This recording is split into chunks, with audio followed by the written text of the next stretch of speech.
La penumbra. Comencé a trabajar como guardia de seguridad, en un lugar que parecía surgido de algún viejo recuerdo abandonado por la vida. Era un depósito enorme a las afueras de la ciudad, en una zona casi desértica que quedaba lejos de todo lo que uno pudiera considerar civilización. Me había quedado sin empleo, y no tuve más remedio que aceptar aquel puesto. Mi esposa no estuvo de acuerdo desde el principio, consideraba que la paga no valía el riesgo, sobre todo porque ese territorio era famoso por ser un foco de actividades extrañas. Yo, con mi terquedad y una leve necesidad, pensé que nada pasaría si me mantenía dentro del depósito durante mi turno nocturno. No me hacía gracia el panorama, pero ya había trabajado antes de noche y confiaba en mi experiencia. El primer día que puse un pie en aquel sitio, sentí el frío de manera intensa, casi antinatural para la época. Me pareció raro, pues no estábamos precisamente en plena temporada invernal, pero algo en las corrientes de aire que soplaban por las paredes metálicas me estremecía los huesos. El edificio era una nave industrial adaptada para almacenar equipo agrícola y piezas de maquinaria pesada. Un techo altísimo de láminas que rechinaban con cada racha de viento cubría todo. No había grandes lujos, apenas un pequeño cuarto que servía como caseta, con un escritorio, una silla vieja y un teléfono fijo conectado a una línea que supuestamente funcionaba bien. Las primeras noches fueron monótonas. Caminaba por los pasillos que se formaban entre los estantes y revisaba cada rincón, recordando que mi única herramienta era una linterna y un par de llaves que me permitían abrir y cerrar algunas puertas internas. En el interior se apilaban viejas cajas y un par de tractores oxidados que el dueño aún no decidía si reparar o vender por partes. Para matar el tiempo, encendía la radio del coche, pero la señal era pésima. Entre chasquidos de estática, me enteraba de las noticias de la ciudad y me esforzaba por mantenerme despierto hasta que despuntara el sol. Todo se mantenía en calma hasta aquel viernes por la madrugada. Eran cerca de las 2 cuando escuché lo que parecían pasos en el techo. Mi primera reacción fue quedarme muy quieto, tratando de descifrar si se trataba de alguna corriente de aire golpeando las láminas. Sin embargo, el sonido se percibía demasiado ordenado, como si alguien estuviera caminando sin prisa sobre mí. Sentí la sangre detenerse por un instante, pues el techo de ese depósito era bastante alto y no se me ocurría cómo podría haber subido una persona. Abrí la puerta metálica que daba al exterior para ver si, de algún modo, alguien había trepado aprovechando algún montacargas o escalera. Lo revisé todo sin hallar respuesta. La noche siguiente, el mismo ruido volvió a escucharse, pero esta vez se prolongó por varios minutos. Me parecía imposible que fuera un ave o un animal, era un sonido de pasos firmes, casi humanos. Decidí gritar, pidiendo que quien estuviera allí se bajara de inmediato, pero nadie respondió. De pronto me di cuenta de que, en lugar de dispersarse, los pasos se volvían más rápidos.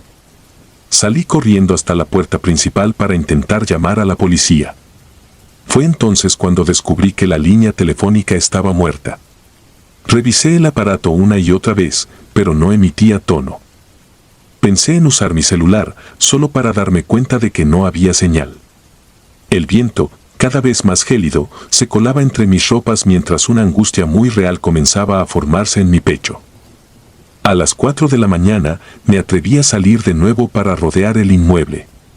En ocasiones, uno asume que las cosas extrañas tienen explicación lógica y puede que, en parte, mi mente necesitara creerlo.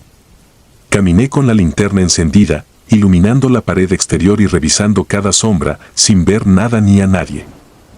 El silencio era tan abrumador que me dejaba escuchar mi propia respiración. En mi vida anterior como vigilante, me había topado con ladrones comunes, personas que se colaban para robar herramientas o material. Pero lo que sentía entonces era distinto. Una sensación punzante en la nuca, como si algo me observara desde algún rincón que yo no podía alcanzar con mi vista. Creí que el misterio del techo sería lo único que me atormentaría. Pero 2 noches después, sucedió algo que hizo que todo diera un giro aún más macabro. Eran casi las 3:30 de la mañana cuando, sin previo aviso, escuché un golpe sordo detrás de la bodega. Era como si algo hubiera caído desde la parte más alta y se hubiera estrellado contra el suelo. Alarmado, corrí hacia el sitio, pero no vi nada. Ni un objeto, ni restos de un animal, ni huellas que me ayudaran a explicar aquel estruendo. Lo único que acompañaba mi búsqueda era un aire cortante y el lejano ulular de alguna ave nocturna que rompía el silencio con su gemido lúgubre. Desconcertado, me adentré en el depósito para ver si por lo menos había regresado la línea telefónica. Mientras cruzaba uno de los pasillos, escuché un ruido seco, como si alguien moviera una de las cajas pesadas. Mi corazón dio un vuelco. Sentí que una corriente de aire helado me recorría la espalda. No quería admitirlo, pero estaba francamente asustado. Al llegar al escritorio comprobé que el teléfono seguía sin tono. Entonces, ese ruido volvió a sentirse, más cercano, como algo que se arrastraba por el piso. Comencé a sudar frío. Me acerqué con la linterna apuntando al frente, pero en la penumbra solo logré ver sombras difusas. Fue cuando noté una silueta oscura detrás de un montacargas. Parpadeé, convencido de que quizás era mi imaginación jugándome una mala pasada. Pero no, allí había algo. Era la sombra de una figura que se asomaba apenas, medio cuerpo visible y lo que podría llamarse un rostro, aunque no pude distinguir facciones. Me quedé estático, atado por el terror a ese instante. Mi primer instinto fue iluminarla por completo con la linterna y en cuanto lo hice, dejó de estar allí. Me temblaban las manos y sentía la respiración agitada. Aparté la luz y lo vi otra vez, del mismo lado, como si en esa penumbra se sintiera seguro, acechándome desde algún lugar que los ojos no terminaban de descifrar. No emitió ningún sonido humano. Lo que escuché fue una especie de murmullo que se extendió por las paredes metálicas. Mi mente apenas si registraba la magnitud de lo que estaba ocurriendo. Nunca había sentido un miedo tan visceral, tan paralizante. De pronto, un siseo surgió de aquel rincón, como si algo raspase el metal con dureza. En mi interior supe que fuera lo que fuese aquello, no tenía nada de humano. Un escalofrío me subió por la columna vertebral mientras retrocedía un par de pasos, intentando controlar el temblor de mi linterna. Repetía en mi cabeza oraciones que creía haber olvidado. Mi abuela me las enseñó de niño y no se me ocurría otra defensa que rezar. Mis labios se movían casi sin emitir sonido, suplicando algún tipo de protección divina. El silencio se rompió de nuevo con algo parecido a una risa. Era retorcida, áspera y burlona, como si viniera de una garganta que no estaba hecha para hablar. Un escalofrío se apoderó de mí cuando, entre aquel eco, alcancé a percibir algo que sonó como "Soy el fin". No era una voz clara, pero la sola idea de que una entidad extraña me dirigiera la palabra me perforó el alma. Mi primer pensamiento fue huir.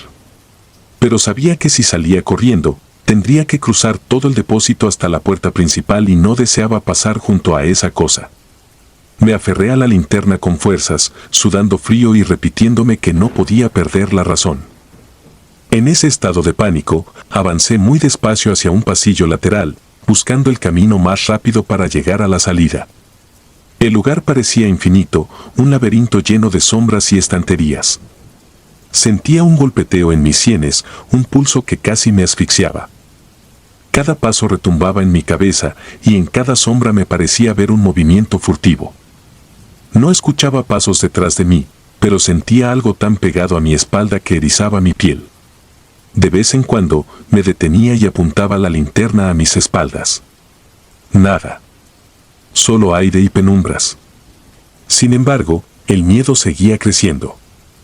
Tenía la impresión de que, en cualquier momento, una mano huesuda o una garra inhumana tocaría mi hombro, acabando con mi razón. Cuando por fin llegué a la puerta principal, la empujé sin dudarlo y corrí hacia mi auto, que estaba estacionado en un terreno polvoriento. Mis manos temblaban tanto que apenas podía introducir las llaves en la cerradura. Logré encender el motor y salí a toda prisa, dejando atrás no solo mi lugar de trabajo, sino también mi dignidad y mi calma. Manejé por la carretera desierta sintiendo que el trayecto se volvía eterno. Mi mente repasaba las imágenes una y otra vez, buscándole alguna explicación lógica. ¿Acaso era un intruso que jugaba conmigo, una alucinación por cansancio, alguien que se había escabullido? Pero mi instinto me gritaba que no. La sensación de maldad pura aún latía en mi pecho y mis manos seguían aferradas al volante con tanta fuerza que me dolían los nudillos. Cuando al fin llegué a casa, mi esposa se alarmó al verme tan pálido. No le conté nada con detalle esa noche, pero supe que jamás volvería a poner un pie en ese depósito. A la mañana siguiente, regresé a presentar mi renuncia. El supervisor de turno me preguntó por qué me iba tan repentinamente, pero preferí inventar una excusa de salud. No quería que nadie me tachara de loco o cobarde, y sobre todo, deseaba borrar aquella experiencia de mi memoria. Fue hasta que encontré otro empleo diurno que me animé a compartir la historia con mi nuevo jefe. Él escuchó cada palabra con una mezcla de asombro y compasión. Después me reveló que, según se decía, ese depósito era un lugar maldito.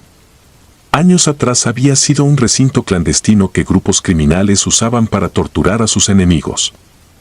Se hablaba incluso de prácticas oscuras y sacrificios que le daban un tinte todavía más siniestro a su historia. Me confesó que conocía a otras personas que habían trabajado ahí y que, en menos de un mes, terminaban abandonando el puesto alegando cosas muy parecidas, ruidos inexplicables, presencias que no podían ver, pero que sentían con cada fibra de su ser. Me dijo que no me extrañara si todavía quedaban rastros de todo ese sufrimiento atrapado entre aquellos muros de metal. Aún con la luz del día, resultaba inquietante pensar en las energías que pudieron anidar entre las láminas del techo y los pasillos oscuros. Hasta el día de hoy, sigo convencido de que esa experiencia fue algo más que la invasión de un simple ladrón. No había razón para que alguien estuviera en un techo tan alto, ni forma humana de moverse de esa manera y aparecer y desaparecer a voluntad. Aquella risa nefasta me atormentó en pesadillas durante semanas y el recuerdo de la sombra observándome tras el montacargas me sacudía el cuerpo cada madrugada en que despertaba sudando. Lo más aterrador fue la seguridad con la que sentía esa presencia, como si llevara eones habitando ese lugar, alimentándose de la oscuridad que las atrocidades humanas habían sembrado tiempo atrás. A veces, cuando paso de noche por una zona industrial, reconozco ese mismo viento helado y se me revuelve el estómago al recordar aquellos pasos en el techo y esa tenebrosa silueta que se desvanecía con la luz.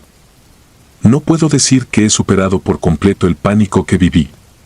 Cada tanto me sorprendo mirando sobre mi hombro sin motivo, esperando ver de nuevo esa figura acechándome, ese algo que vino de la penumbra a recordarme que no estamos solos, que el horror puede anidar en los sitios que parecen inocentes y que, cuando el silencio de la madrugada te envuelve, hay fuerzas que se alimentan de la soledad. Supe entonces que mi cordura pendía de un hilo, y que la única forma de salvarla era escapar para siempre de aquel monstruoso recinto, un sitio donde el frío y la muerte habían tejido su madriguera. Conservo mis rezos y mi fe como escudo, porque sé que en este mundo hay sombras que no se van con solo encender una linterna. Aunque haya salido de ese infierno físico, la posibilidad de que algo similar me siga nunca deja de erizarme la piel. La sonrisa hueca. Prefiero guardar mi nombre en secreto, igual que los detalles específicos del lugar donde todo ocurrió. Firmé papeles que me prohibían revelar lo que pasé, pero siento un nudo en la garganta al callar. Aunque me consume el miedo a posibles repercusiones, debo sacar este relato de mi cabeza o de lo contrario jamás volveré a dormir tranquilo. No fue hace mucho, llegué a Estados Unidos en busca de una oportunidad y conseguí trabajo como guardia de seguridad nocturno en un sitio que, a primera vista, parecía perfectamente normal. Resultó ser cualquier cosa menos eso. Llegué muy joven al país, ilusionado con labrarme un futuro digno y enviar dinero a mi familia. No tenía demasiadas opciones, y cuando me ofrecieron un puesto de vigilancia nocturna en un modesto recinto comercial, acepté sin pensarlo. El salario era bueno y mi supervisora me aseguró que el turno de la noche estaba prácticamente desierto. Lo único que necesitas es hacer rondas y vigilar las cámaras, me explicó mientras me entregaba un manual de procedimiento bastante breve. Me llamó la atención el énfasis en firmar un contrato que incluía cláusulas de confidencialidad. Pero en ese momento lo ignoré, me urgía el empleo, y aquello me pareció solo un trámite burocrático más. Pasé el día recibiendo instrucciones. Me asignaron un pequeño cuarto con monitores que mostraban todos los pasillos y tiendas de aquel sitio. Se componía de 2 niveles, con boutiques variadas, un área de comida, un cine pequeño y, al fondo, unas escaleras angostas que llevaban a un segundo piso con más locales. Tras concluir la capacitación, decidí tomar algo de comer y sentarme a esperar a que dieran las 11 de la noche, hora oficial en la que las puertas se cerraban al público y comenzaba mi turno. Mientras masticaba un bocadillo comprado en la máquina expendedora, un hombre mayor, de unos 60 años, se acercó a limpiar las mesas. Tenía acento centroamericano y, quizá al notar mi origen latino, quiso entablar conversación. Su actitud era bastante amable, casi paternal. No habló mucho de sí mismo, pero dejó claro que llevaba tiempo trabajando en labores de limpieza. Me preguntó si realmente estaba preparado para vigilar de noche. No hubo mucho diálogo, pero sí me insinuó que no todos aguantaban. Me extrañó su tono. Le aseguré que estaba decidido a demostrar mi valía. Él me miró con una mezcla de lástima y preocupación, murmurando algo sobre ruidos y apariciones extrañas en una de las tiendas de ropa. Contó que otros guardias habían renunciado a la primera semana tras ver cosas que nadie se atrevía a explicar. Dijo que prefería no asustarme, pero que tuviera cuidado. Luego, con un encogimiento de hombros, siguió con su tarea. Aquellas advertencias quedaron flotando en mi mente, aunque al principio no les di demasiada relevancia. A las 11 en punto inicié oficialmente. Una empleada del turno diurno me deseó suerte mientras se marchaba. Todo quedó en silencio. Hice un recorrido rápido por el primer piso, asegurándome de que no quedara nadie rezagado. En pocos minutos me hallaba ante los monitores de seguridad, contemplando pasillos desiertos y tiendas apagadas. Me sentía algo inquieto, el silencio se me hacía más denso de lo que hubiese imaginado. Sin embargo, me repetía que no debía dejarme sugestionar por rumores. Por un rato, nada perturbó la calma. Solo el zumbido de las cámaras, un ligero parpadeo de las luces de emergencia y mis pensamientos ocupados en recordar las palabras de aquel hombre. Cuando el reloj marcó la 1 de la madrugada, noté un movimiento extraño en la pantalla que correspondía al segundo piso. Ajusté el zoom para confirmar, pero la imagen se veía borrosa. Parecía que algo se había movido entre los escaparates de la tienda de moda que quedaba al fondo. Sentí un ligero escalofrío, pero me armé de valor y tomé mi linterna para investigar. Subí con pasos firmes, aunque por dentro iba tenso. Al llegar a la tienda, vi los maniquíes tras el cristal. Eran piezas sumamente realistas, con rasgos faciales y detalles que hacían que cualquiera, en un descuido, los confundiera con personas auténticas. Pese a la tenue iluminación, comprobé que las puertas estaban cerradas, la alarma encendida y nada parecía alterado. Uno de los maniquíes, ataviado con un abrigo elegante, me resultó especialmente perturbador. Su mirada de plástico me seguía a donde me moviera. Pero me dije a mí mismo que solo estaba nervioso y que la falta de luz producía ilusiones ópticas. Bajé la mirada, me di la vuelta y regresé a mi puesto. Poco después, me tocaba la primera ronda formal. Bajé hasta la planta principal, revisando cada local. Todo parecía en orden. Pero al subir de nuevo, escuché algo que me erizó la piel, risas apagadas, como si provinieran de un lugar remoto. No eran risas comunes, tenían un timbre casi mecánico, como si algo intentara imitar la voz humana sin lograrlo del todo. Me detuve a escuchar, los ojos fijos en las tiendas vacías. Tal vez venía de la misma tienda de moda. Un escalofrío me recorrió la columna vertebral. Mi corazón palpitaba con fuerza, pero me dije que eran imaginaciones mías.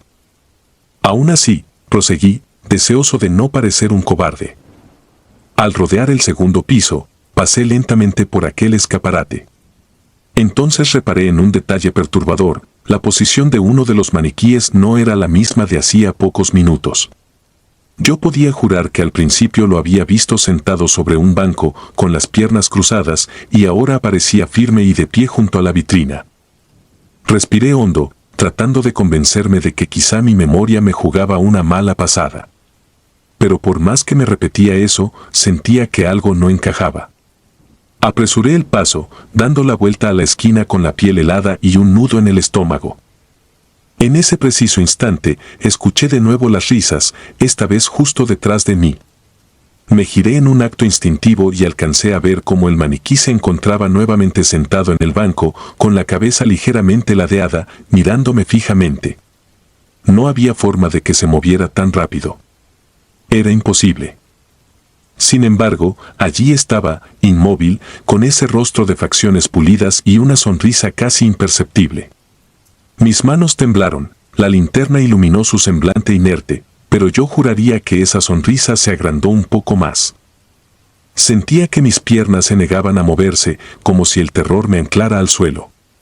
Finalmente, rompí el hechizo y corrí de vuelta a la sala de vigilancia. El simple hecho de pensar en volver a revisar esa tienda me enfermaba de pánico. Al sentarme frente a los monitores, el único consuelo que me quedaba era que mi turno terminaría a las 7 de la mañana. Quería convencerme de que quizá todo había sido un malentendido, que la fatiga y la sugestión me traicionaban. Pero cuando me dispuse a revisar las pantallas, detecté un nuevo movimiento en la misma cámara. Amplié la toma y ahí estaba, un maniquí, asomado detrás de la vitrina, mirando con la cabeza inclinada hacia la lente, como si supiera perfectamente que yo lo estaba observando. El plástico de su rostro parecía brillar levemente bajo la penumbra y levantó una mano para saludar con un ademán lentísimo y burlón. Fue imposible no lanzar un gemido ahogado de terror.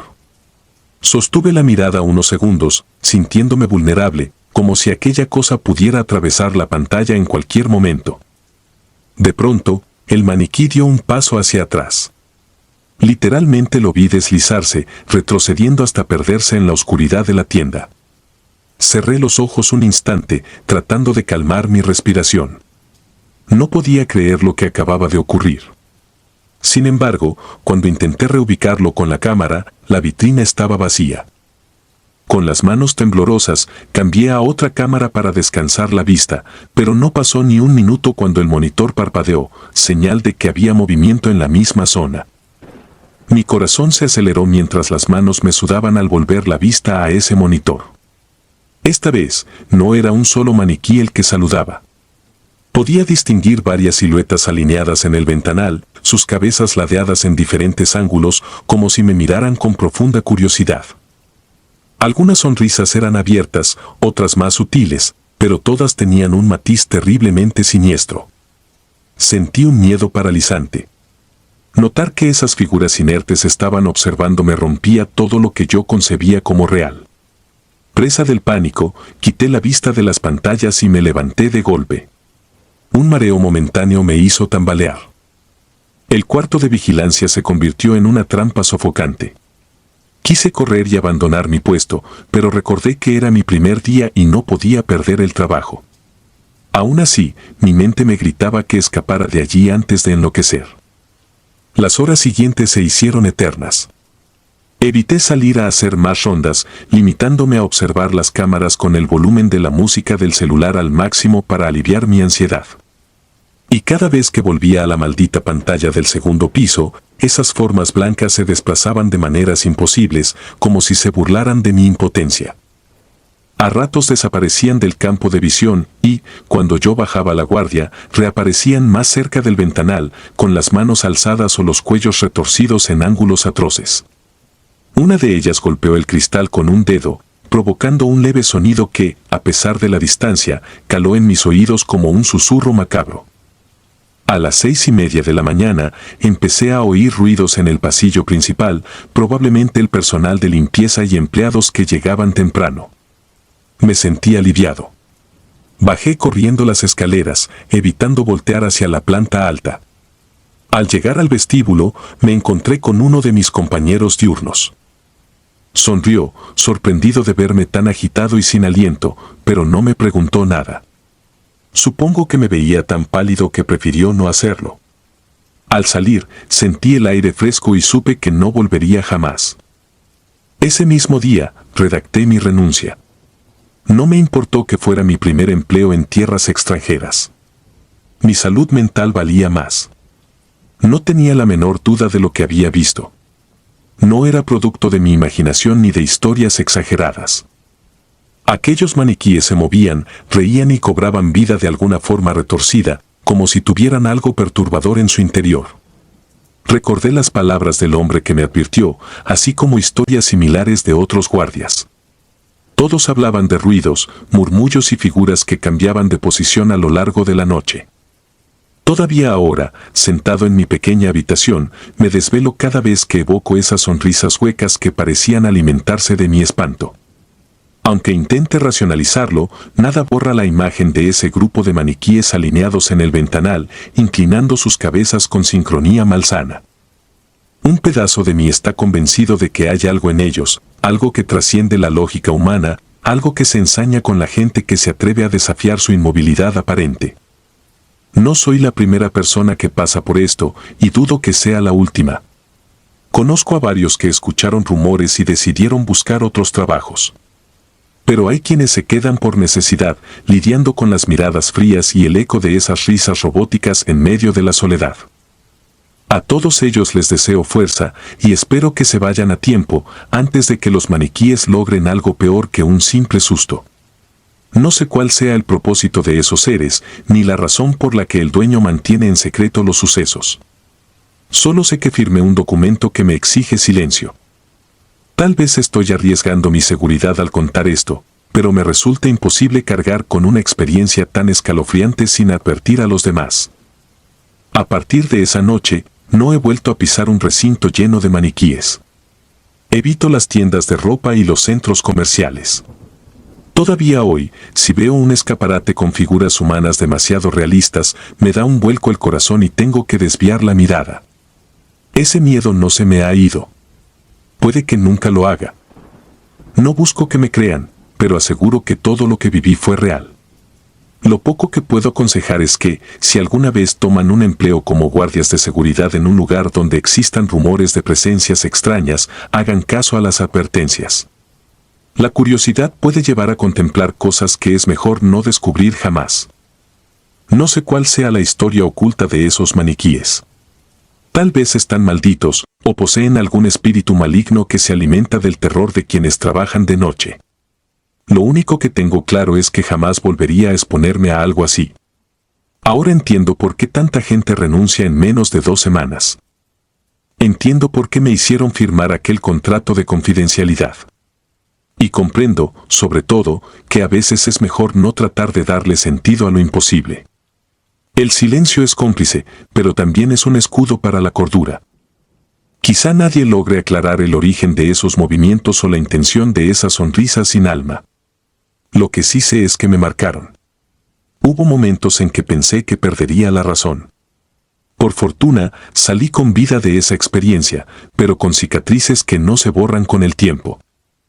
Cada vez que el insomnio se apodera de mí, recuerdo aquella última visión ante las cámaras, varios maniquíes levantando la mano, como despidiéndose de mí, conscientes de mi terror y de su triunfo. De algún modo, me dijeron adiós sin pronunciar una sola palabra, y esa despedida retorcida retumba en mi mente incluso ahora. He contado lo esencial de mi relato, con el afán de dejar constancia de que hay cosas que superan nuestra comprensión. No busco explicaciones lógicas, prefiero seguir vivo con el corazón latiendo a 1000 por hora. He compartido esto porque creo que todos deberían saber que, tras la fachada de un simple empleo nocturno, pueden ocultarse horrores tan reales como la respiración. Y si hay alguien que está pasando por algo parecido, que sepa que no está solo. Yo también enfrenté esos ojos de plástico y esa sonrisa hueca que jamás podré olvidar.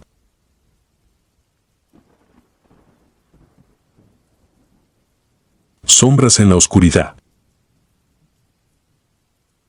Cuando mi primo Leonardo arribó a nuestra ciudad, mi madre lo invitó a quedarse en casa hasta que pudiera estabilizarse. A él siempre le gustó la idea de trabajar como vigilante nocturno, así que en cuestión de días ya había encontrado un empleo lejos del bullicio urbano. Lo contrataron para cuidar un extenso terreno cerca de una fábrica abandonada, en una zona industrial semidesierta a la que se llegaba a través de una carretera oscura y llena de baches. Al principio, ninguno de nosotros pensó en las implicaciones de aislarse tanto. Leonardo estaba más contento que preocupado, sobre todo porque necesitaba ahorrar dinero para comprarse un auto y dejar de depender de los aventones esporádicos que mi tío le ofrecía. La primera noche que lo acompañé para conocer su lugar de trabajo, tuve una sensación extraña apenas entramos. El terreno era enorme, rodeado de muros de cemento y rejas oxidadas. Al fondo, se alzaban algunos remolques y contenedores donde supuestamente se almacenaba material industrial sin uso. Esa misma noche, conocimos al supervisor que se quedaría con Leonardo para explicarle los procedimientos. Yo no era guardia, solo había ido por curiosidad y también para no dejarlo solo en un lugar tan desolado. La caseta donde pasarían la noche se encontraba a la entrada del predio, construida con paneles metálicos y con una puerta tan ligera que sentí que un viento fuerte podría arrancarla de cuajo. Cuando entré, me sorprendió lo angosto del espacio, apenas cabían 2 sillas junto a una mesa de madera. Había un pequeño calentador eléctrico en una esquina, aunque el supervisor advertía que solo se encendía en casos de mucho frío para no gastar energía. También recalcó con un tono grave que era esencial hacer las rondas a tiempo, abarcar todo el perímetro y estar atentos a cualquier presencia sospechosa. Aquellas palabras no me inquietaron tanto como el rostro serio con el que las pronunciaba. Esa noche no sucedió nada fuera de lo común. Aún así, el supervisor confesó que desde hacía semanas ocurrían incidentes que obligaban a los guardias más veteranos a renunciar. No quiso entrar en detalles, pero su forma de agachar la mirada me hizo imaginar historias de ladrones o de personas extrañas que se colaban en la zona. Me fui a casa antes de la medianoche, dejando a Leonardo y a su supervisor en la silenciosa penumbra de aquel terreno desierto.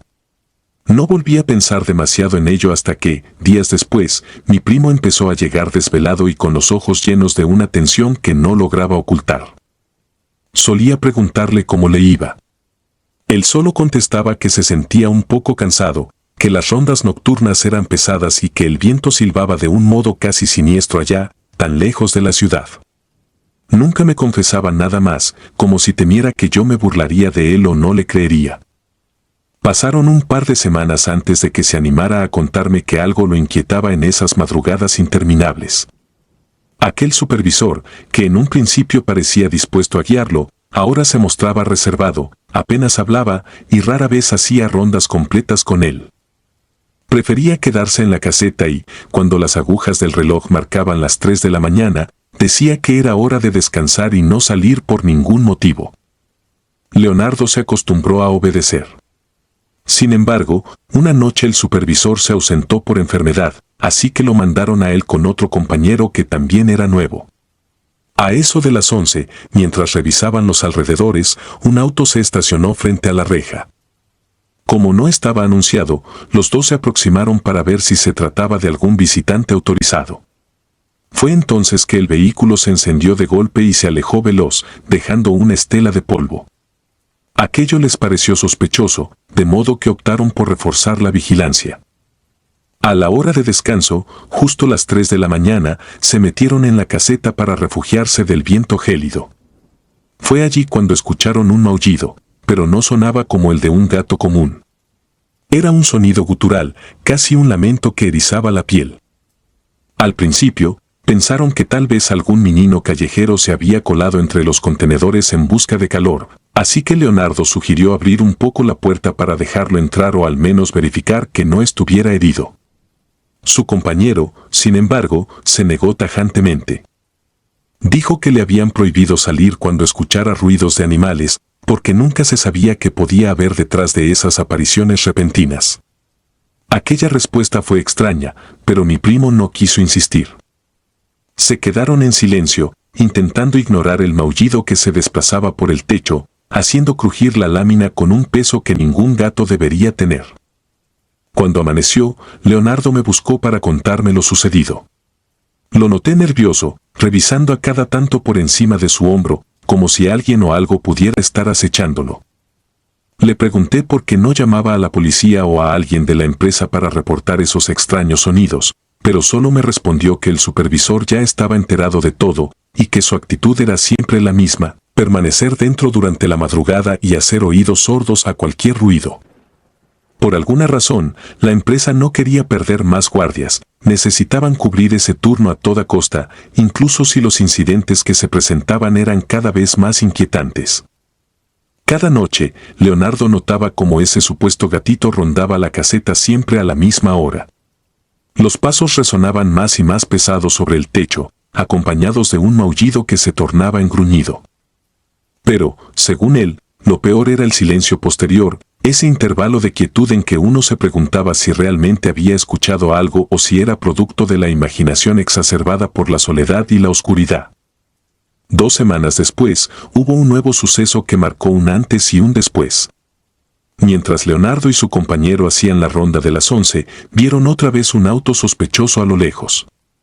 Esta vez los ocupantes no huyeron de inmediato, sino que se quedaron unos minutos con las luces apagadas, contemplando la entrada.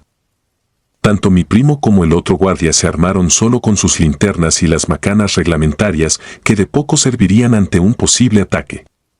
Se plantearon llamar a la policía, pero la señal de sus teléfonos era casi nula en ese lugar.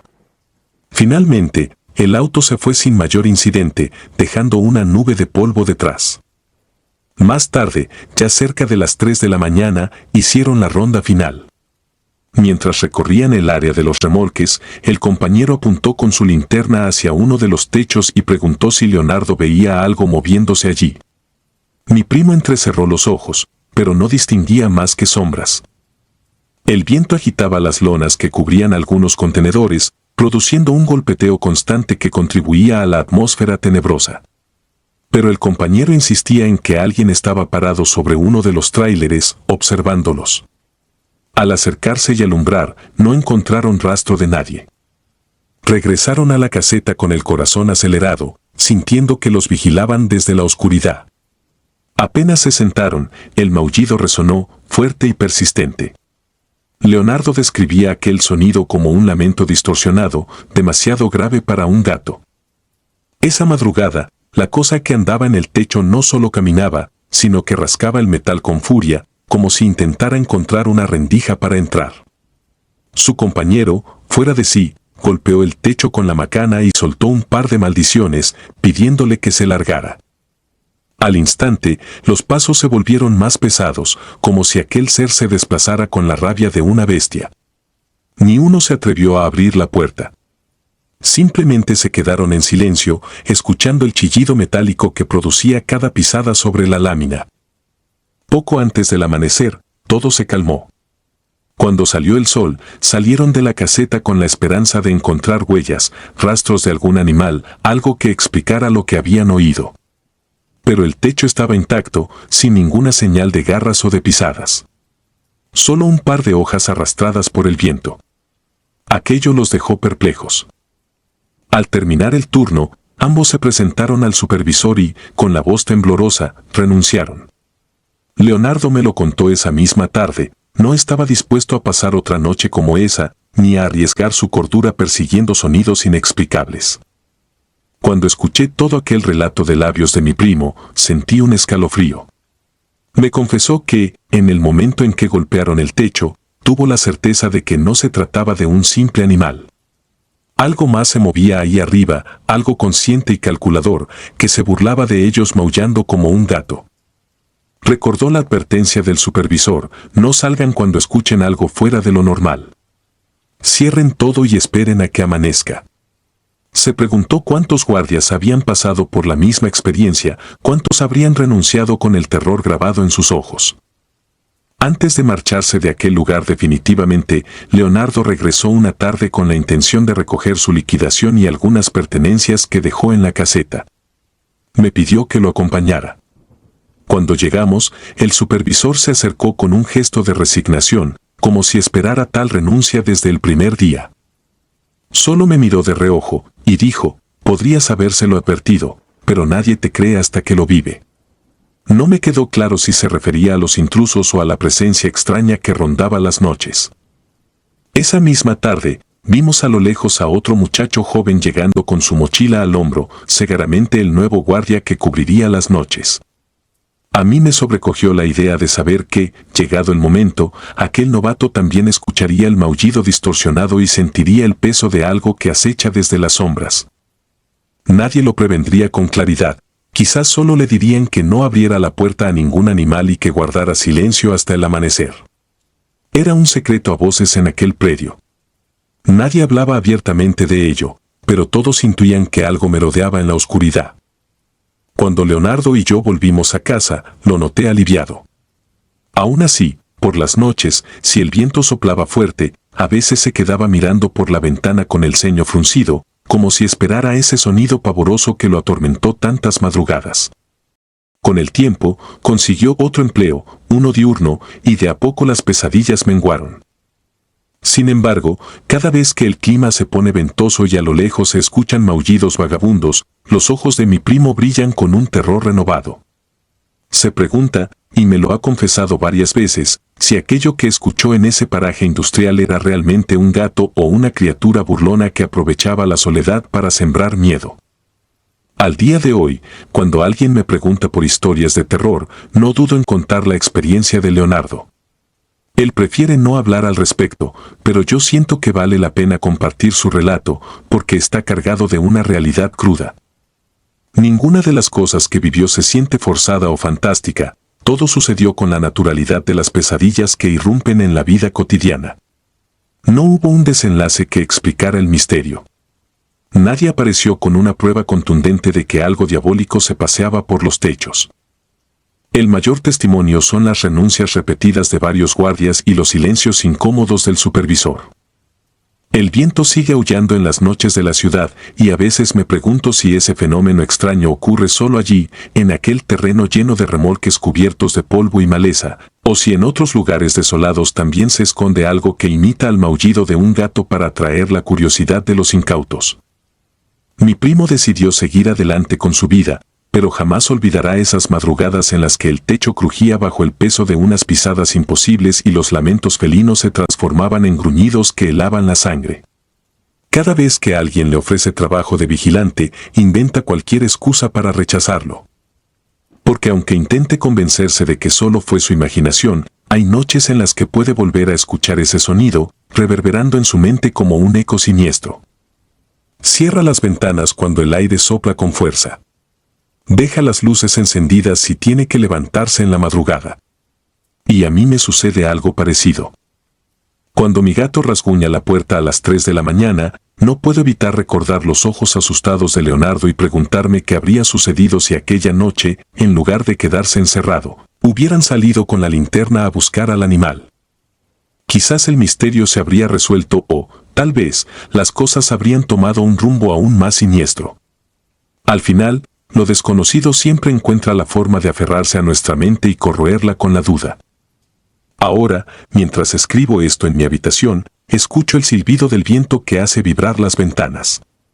Aunque estoy a kilómetros de aquel lugar abandonado, algo dentro de mí siente la misma congoja que sentía Leonardo. Es difícil desprenderse de una historia tan vívida. Cada palabra que él me confió, cada detalle de su experiencia, palpita en mi memoria como una advertencia que jamás sabré interpretar del todo. Quizás sea mejor así, seguir sin saber que se arrastra en las sombras y maulla con una voz imposible. Al menos, en la ignorancia, uno conserva un atisbo de tranquilidad. Pero si alguna vez te ves obligado a vigilar un predio solitario en plena madrugada, ten cuidado con los ruidos que suenan en el techo. Podrías descubrir que aquello que buscas no es un gato, sino algo capaz de anidar en tus peores pesadillas.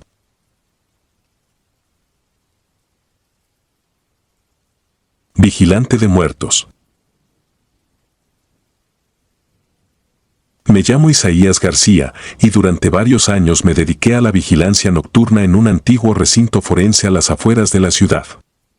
Aunque al principio el empleo no me parecía demasiado aterrador, bastó una sola noche para cambiar por completo mi forma de ver la muerte y comprender que hay cosas que van mucho más allá de lo que consideramos razonable. Quiero compartir esta experiencia, con la esperanza de que sirva de advertencia a cualquiera que piense que los difuntos no pueden causarnos un miedo real. Comencé a trabajar en aquel lugar gracias a mi mejor amigo, Mateo, quien se encargaba de la limpieza de los pasillos y las salas de autopsias. Él necesitaba a alguien de confianza que cubriera el turno de la noche en la garita principal, pues el guardia anterior había renunciado de manera repentina. Al principio me pareció fácil, la paga era buena, las horas eran largas pero solitarias, y creía que mi única preocupación serían los vivos que pretendieran entrar a robar instrumental médico o documentos confidenciales. Nunca me pasó por la mente que habría algo más en esos pasillos fríos y silenciosos. Las primeras semanas transcurrieron con absoluta normalidad. Mi labor se limitaba a caminar por los alrededores, revisar que las puertas estuvieran bien aseguradas, vigilar que ningún intruso se colara por la entrada trasera y, de cuando en cuando, echar un vistazo a la zona de recepción por si algo ocurría en la noche. Dentro del edificio, a esas horas, solía quedarse algún forense rezagado completando informes, pero muchas veces yo ni siquiera llegaba a cruzar palabra con ellos.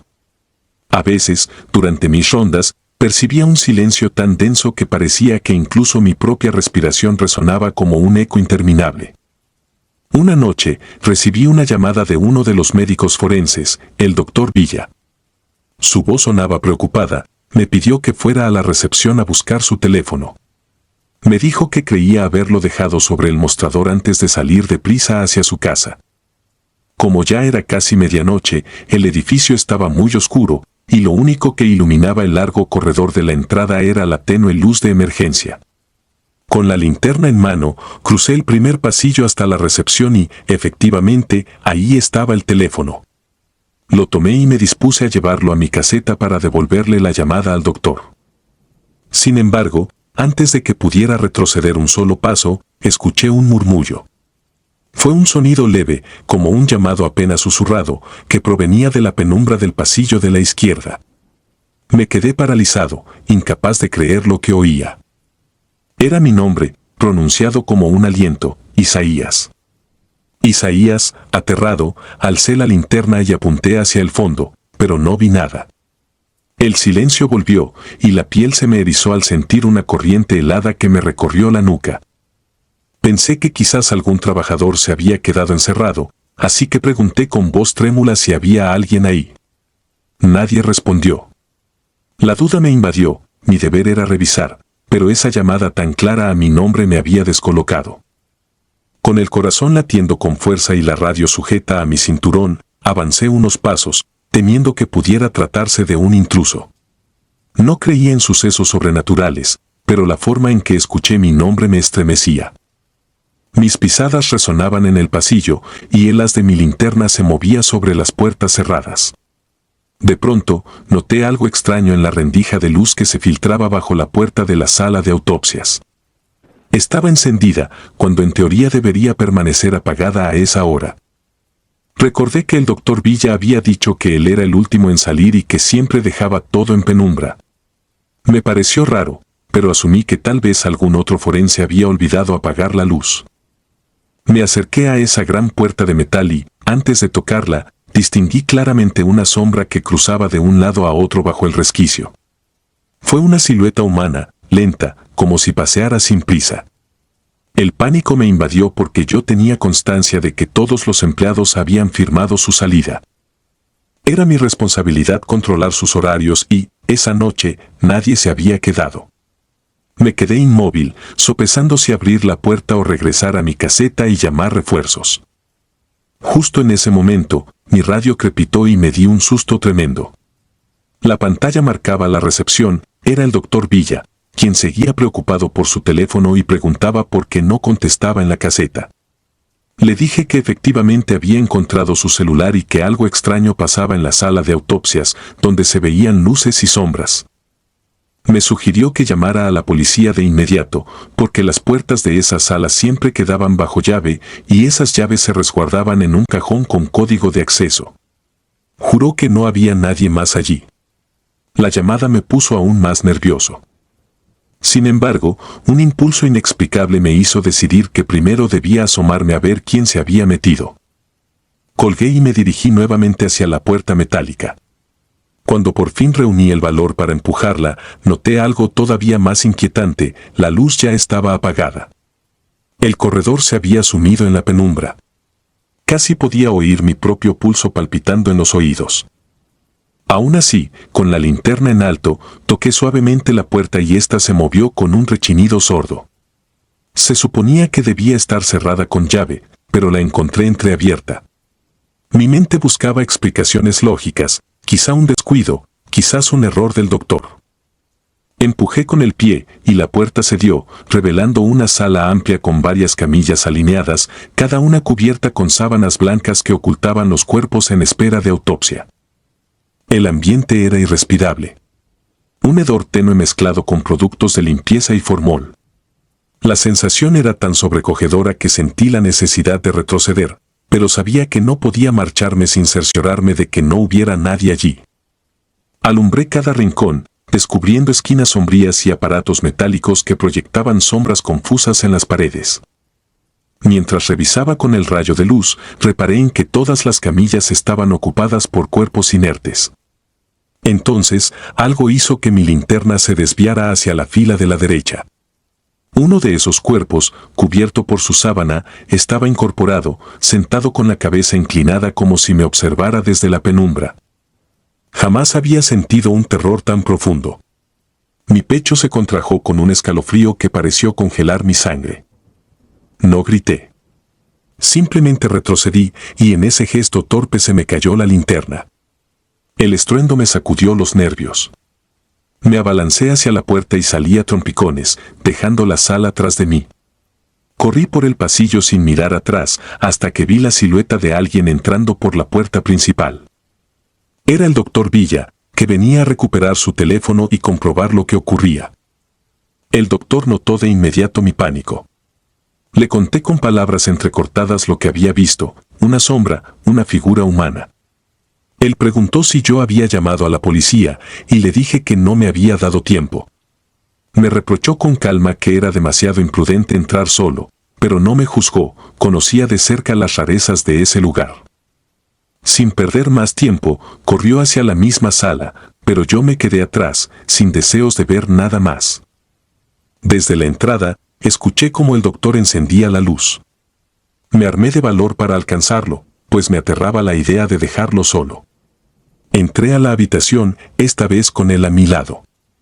En ese momento, la imagen era completamente distinta, todas las camillas permanecían en aparente orden, con los cuerpos inertes bajo sus sábanas.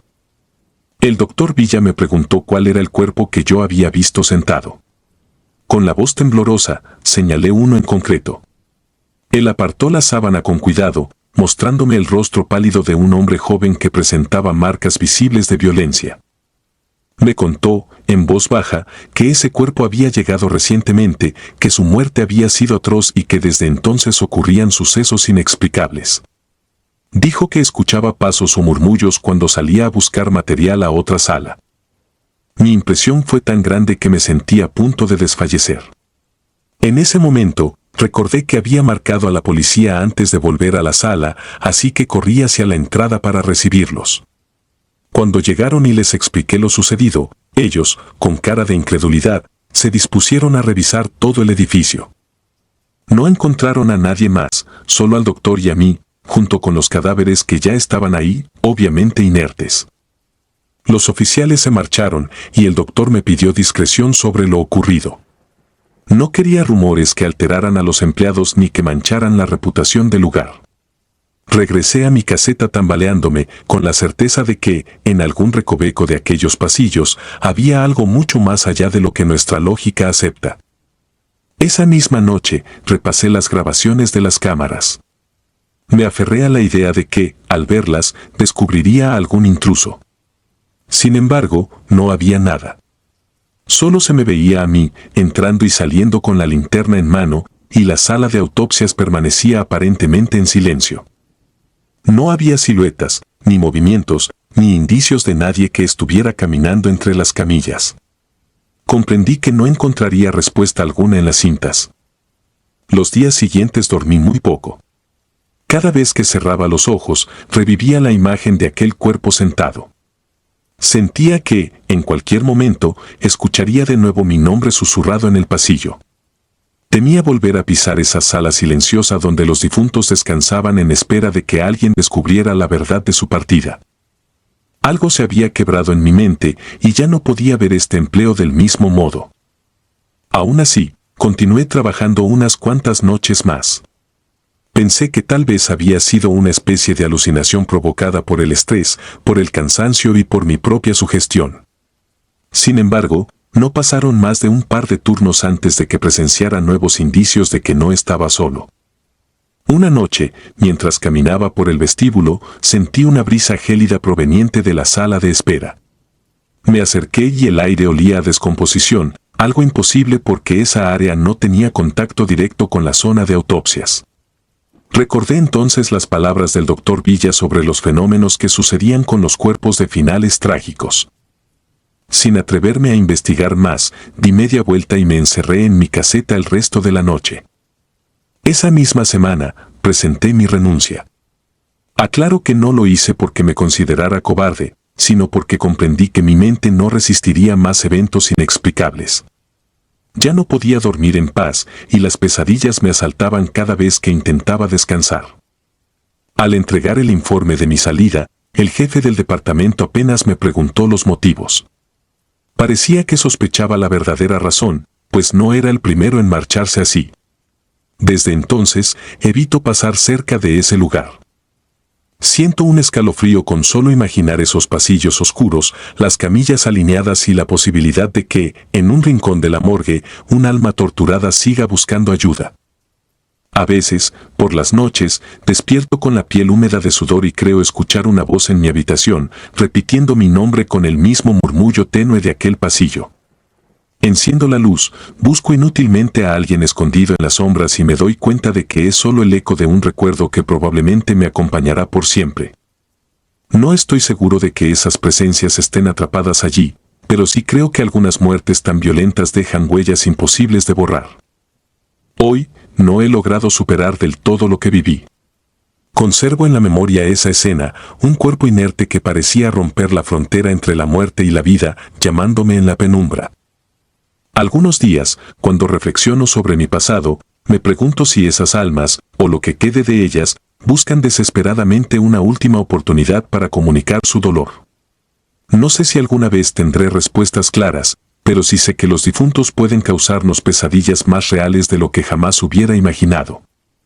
Esa noche en la morgue cambió mi visión del mundo. Dejó en mí la amarga certeza de que no siempre estamos preparados para enfrentarnos a lo desconocido. Nadie me advirtió que velar cuerpos sin vida podía ser más aterrador que enfrentar a cualquier intruso de carne y hueso. Esa pequeña experiencia me dejó con un terror silencioso que todavía hoy, al recordarlo, me hace dudar de cada sombra que veo y de cada murmullo que escucho.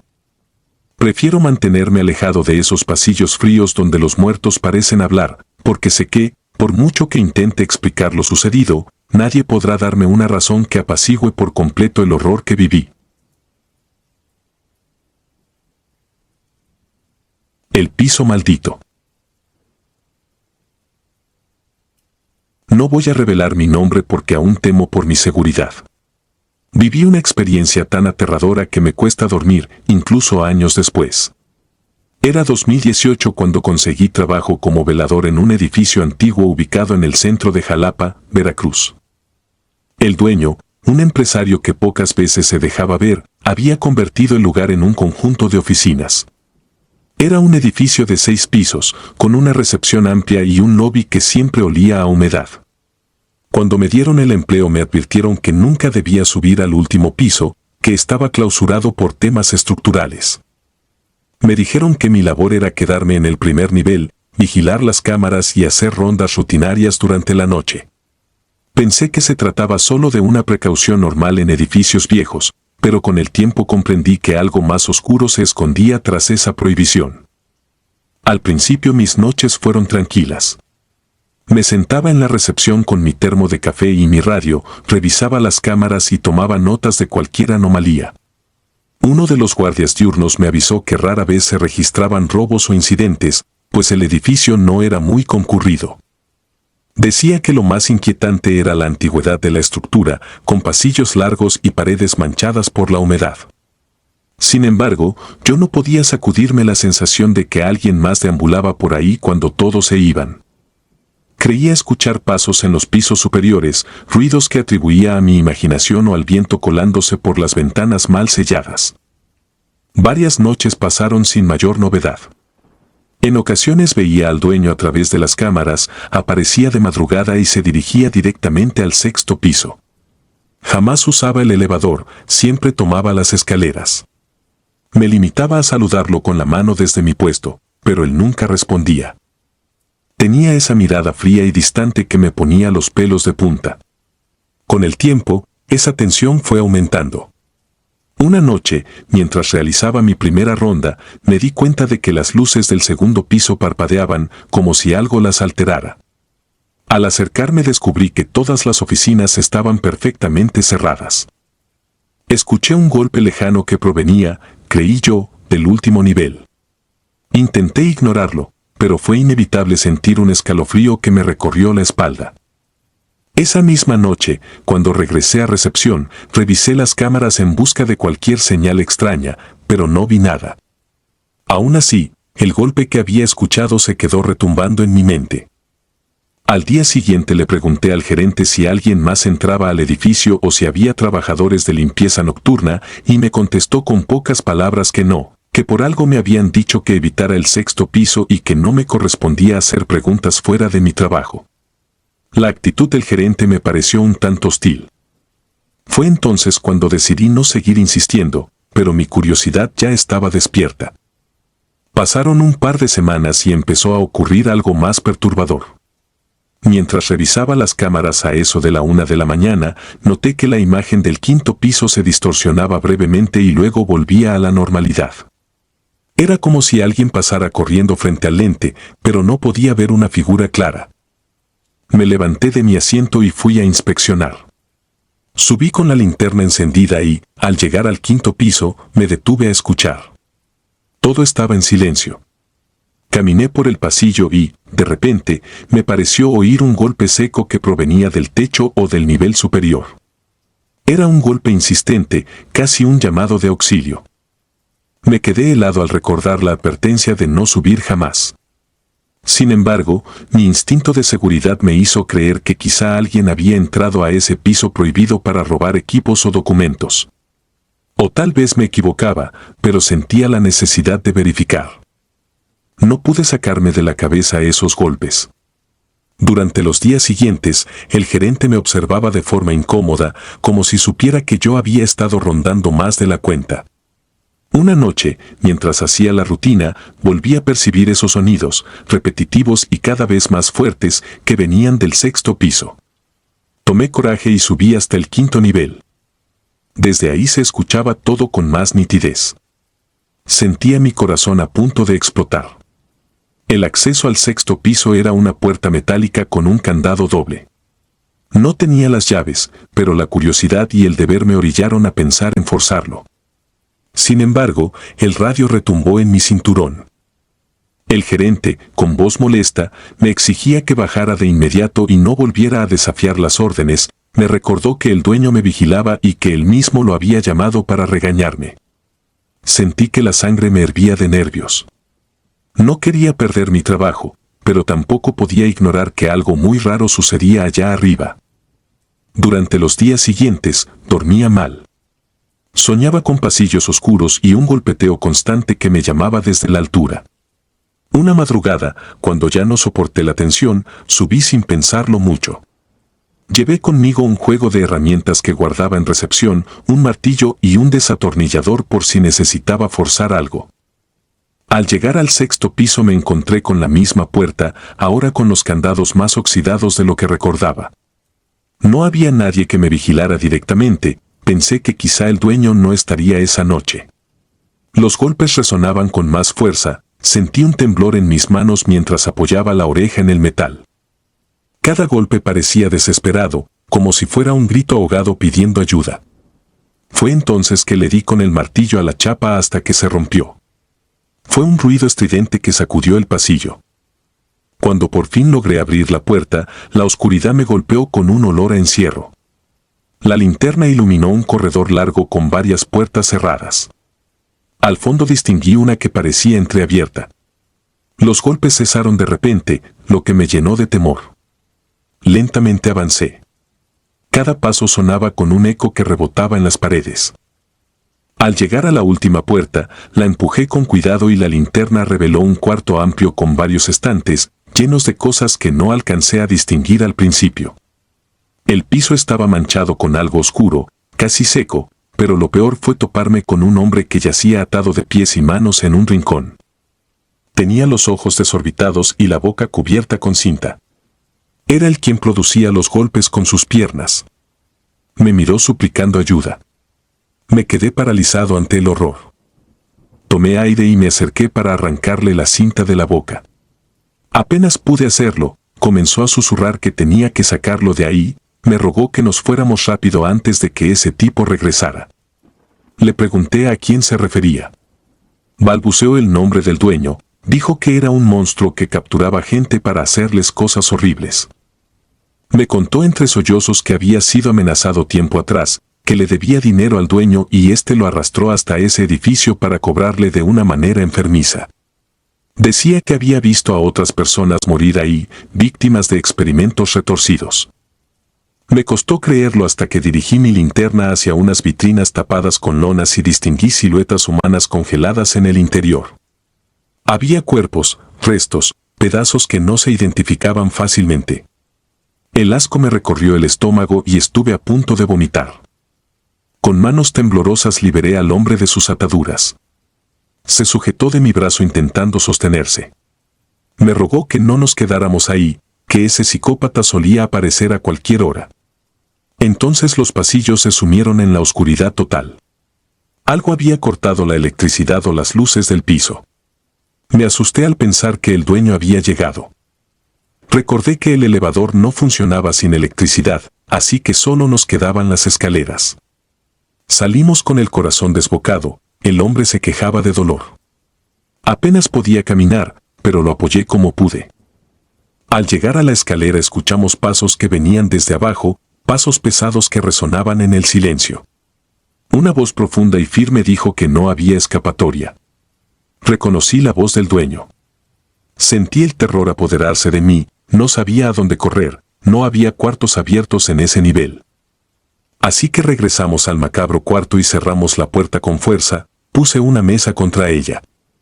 Escuchamos golpes en el otro lado, el dueño empujaba con furia. El hombre rescatado me suplicaba que hiciera algo. Agarré el martillo como único método de defensa. Notaba el rechinar de la puerta con cada embestida. Tenía el corazón a 1000 latidos por segundo, no podía dejar de pensar que acabaríamos convertidos en uno más de esos cuerpos horribles que se almacenaban allí. Finalmente la puerta cedió y el dueño entró con los ojos llenos de odio. Se lanzó sobre mí y me presionó el cuello con manos tan fuertes que pensé que me iba a romper la tráquea. Intenté liberarme pero no tenía la fuerza suficiente, me faltaba el aire y veía luces blancas titilando en mi visión. De pronto, el hombre que había rescatado tomó el martillo y lo golpeó en la cabeza, tan fuerte que el dueño aflojó su agarre y cayó inconsciente. No dudamos un segundo, corrimos como pudimos, bajamos de nuevo hasta recepción. Yo respiraba con dificultad, tenía marcas en el cuello. Encontré mi celular y marqué a la policía. Les grité que necesitábamos ayuda inmediata, que era cuestión de vida o muerte. En unos minutos llegaron las patrullas, aunque para mí fue una eternidad. Acordonaron el lugar y detuvieron al dueño, que seguía inconsciente en el 6º piso. Los peritos subieron y confirmaron la existencia de varios cuerpos. Aquella escena era un verdadero matadero oculto en vitrinas y congeladores. Los noticieros no tardaron en llegar y la historia se regó como pólvora, pero pocos conocieron los detalles más macabros. Yo pasé todo el proceso legal declarando ante las autoridades. El hombre que logré rescatar también testificó. El dueño, con sus influencias, intentó negar los hechos, pero la evidencia era demasiado contundente. Han pasado algunos años. Nunca volví a ser el mismo desde aquella noche. Cada vez que pienso en esos cuerpos atrapados en vitrinas me invade un escalofrío que me impide conciliar el sueño. De vez en cuando me pregunto cuántas personas más sufrieron ahí antes de que yo descubriera la verdad. El edificio fue clausurado y, según escuché, planeaban demolerlo, pero al final se quedó abandonado, como un monumento a la maldad que presencié. Yo renuncié al trabajo de velador. Me mudé a otra ciudad para recomenzar, pero el horror de aquel lugar me persigue. Hay noches en las que despierto sudando frío, con la imagen del dueño mirándome desde un rincón oscuro, diciéndome que no hay salida. He intentado terapias y medicación. Algunas veces logró creer que todo quedó en el pasado, pero mi mente insiste en recordármelo. Aún ahora, al escribir estas líneas, mis manos tiemblan al evocar cada escena, cada olor y cada mirada de aquellos que perdieron la vida de la forma más atroz. Sigo tratando de llevar una existencia normal, pero en lo más profundo sé que esa noche marcó mi destino para siempre. No es fácil vivir con el peso de haber descubierto semejante aberración. Me aferro a la esperanza de que la justicia funcione y ese hombre no vuelva a ver la luz del día. Sin embargo, el miedo sigue anidado en mí, ese terror visceral que aprendí en un edificio que jamás debí explorar. El recuerdo de esos golpes en la oscuridad es algo que me acompañará el resto de mi vida. Si disfrutas de los relatos, te invitamos a apoyarnos con un like y un comentario, ya que eso nos ayuda muchísimo.